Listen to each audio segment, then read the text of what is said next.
Prepare for gold's price to continue to break records if this man is elected president of the United States, according to some analysts. We'll discuss the reasons why they are making that prediction and break it all down for you in this video as we explore.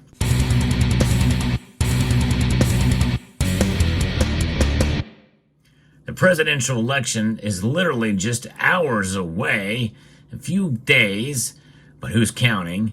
And America is uptight and very nervous, and there's a lot of uncertainty out there, and gold prices have kind of wobbled in the remaining couple days leading up to the election.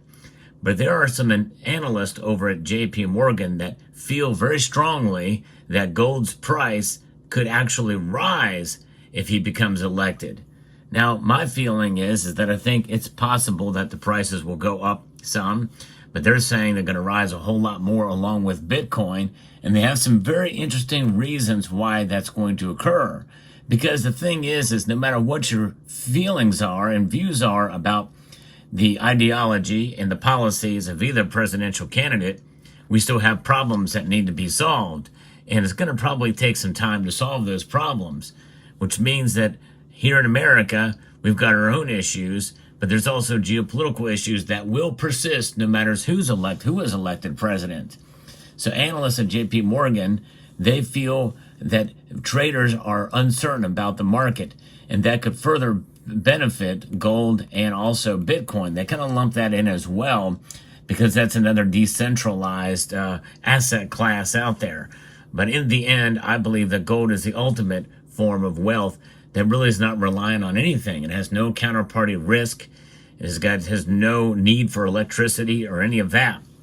But gold is rising, and so is Bitcoin, and both are poised to continue seeing gains in the weeks to come thanks to geopolitical uncertainty, worries over the strength of the dollar, and the upcoming U.S. election, according to JP Morgan analyst.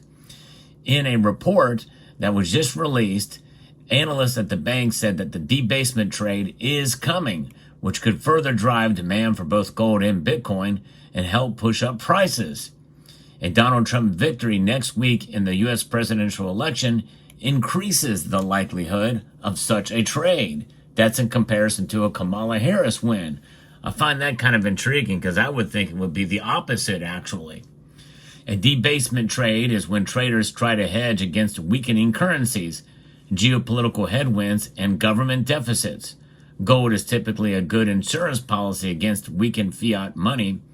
According to top asset manager BlackRock, has also touted Bitcoin, so-called digital gold, as another asset to invest in during times of uncertainty.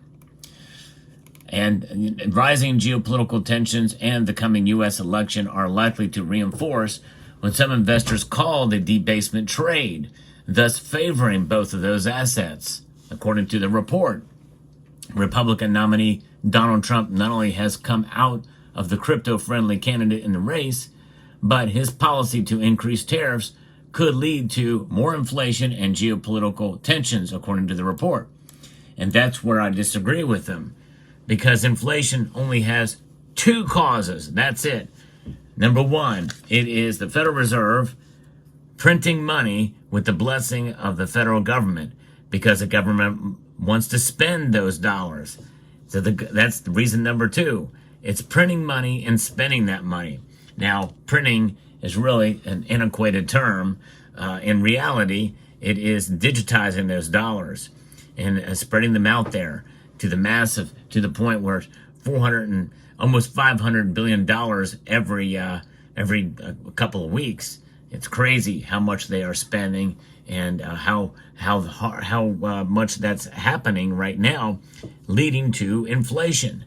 Inflation does not come from tariffs. However, that does not mean that there won't be higher prices at the beginning because of tariffs, but there's offsets there too. And by the way, Donald Trump has actually proposed replacing the federal income tax with tariffs. And actually, I think that's an intriguing idea. That's what we used to do before there was an income tax. I actually favor that if it could work. I think it would require some study, but it's never really been seriously proposed before. But Donald Trump certainly is keeping an open mind about that. But the thing is the lesson here that these folks need to learn, according to this report, is that, things like increased fuel prices, which actually Donald Trump blames for inflation, that's not what causes inflation either. Prices can increase because of that, but that's different than inflation. Tariffs do not lead to inflation. And by the way, neither do high taxes either. It's just a matter of moving money around. But if they have high taxes and they don't continue to print money, well, you're taking in dollars from a different source. But the thing is there's not enough taxes that can be raised to meet the demand of spending that Congress and the government wants to do. Ex-President Donald Trump used to be anti-crypto, but has came out fiercely in favor of the industry this year. In fact, I did a video about that when he mentioned gold and silver, by the way, too, which was intriguing that he recognized silver, and he's actually gone on to recognize silver and gold with his newest offering. He's been offering these medallions that are officially designed and backed by him himself, the first time a presidential candidate has ever done so.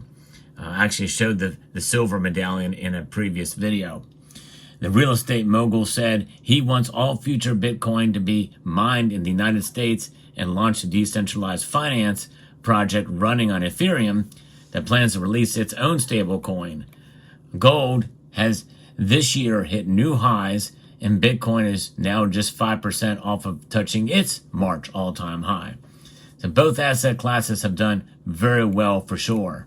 And but it's intriguing that they're using this debasement report, but they're trying to conflate that with tariffs. And the two are mutually exclusive.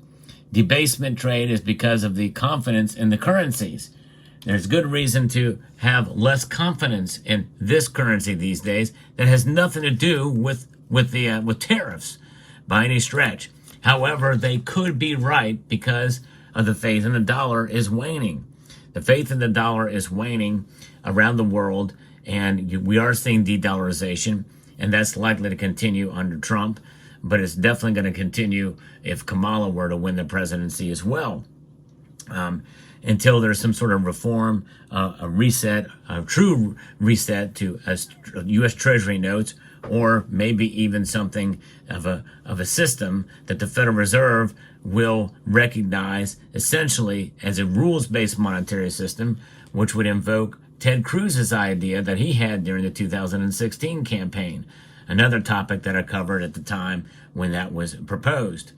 But there is a lot going on in the world of gold right now, because even though we've had some pullbacks in gold's price, it's not been by that much. And gold really is on a tear. It almost seems unstoppable to a point. But make no mistake, it could be stopped, or it could slow down, or we could see a pullback and a consolidation, a greater consolidation of gold. And I think that could happen once the administration is sworn in, whichever administration that is, and things calm down, at least on the surface. The thing is that tensions, I think, are going to be hot through next year, but it's going to be manifesting itself in a different way, shape, or form. The battles, the political battles, and the fiscal battles will occur in different ways. It really depends on who controls Congress, and how the presidency is invoked or utilized, and what kind of things can be done with executive order in the realm of finance and in terms of precious metal, or in terms of the dollar and spending and the like. And there's been a lot that has occurred in recent years that many people have not agreed with monies that have been wanted to be allocated via executive order. But nonetheless, there's a lot of other things that have been very concerning that have been done with executive order as well too. But gold, though, it does not operate under executive order. It is what it is in terms of its value proposition, in terms of what it does to preserve your wealth over the long course of time. That's why I'm proud to own it, and I'm proud that many of you are holding it as well too. Gold is the ultimate safe haven against economic instability, and this is why many of us in this community have been so bullish on the metal for holding it for so long. In other words, there's something about having gold in your stack that transcends what the price is. We're enjoying high prices now. We're enjoying essentially what could be considered a return on investment because it has outperformed many of the stock market out there, such as the S&P 500 and the like. But notwithstanding, if the price were to fall back 5 to 10% from where it is right now, and most of us really are not bothered by that because we know the long-term trend for gold is as a wealth preserver. And that's really the best thing that we can hope for the metal. So though these analysts are making this call, I think their logic is a little bit displaced. However, they could be right that gold could go up. Now, they don't give a price here, but I think they do feel that if it's a debasement trade, that means driving demand for both gold will push it up higher, especially with central banks will continue to buy it with the same reasoning, the same logic and reasoning. And by the way, I want to say this. I don't think any other channel has made this type of claim before, but every time central banks buy gold, they are de-dollarizing. Even though that's not active, it is essentially setting themselves up based off the percentage of foreign exchanges reserves that they have compared to gold. Every bar that they add to their vaults is an act of de-dollarization. And so when you realize that and understand it, it's no wonder why the dollar strength is waning in the grand scheme of things, even though the dollar's index is up. Because what is the dollar index? Just a comparison of its currency to other currencies.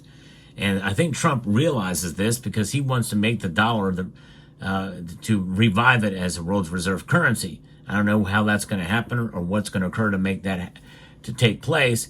But in the process of doing that, that could be volatile and it could be bullish for gold. But in the long run, if he's successful, it will actually be bearish for gold because the dollar strength will rise along with and that will make it king again. Or it still is king, but you get what I'm saying.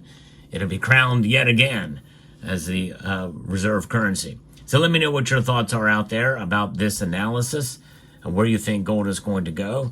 I'd like to extend a multitude of gratitude to each and every one of you for taking the time to watch this video and to encourage you to please rate, share, comment, and subscribe.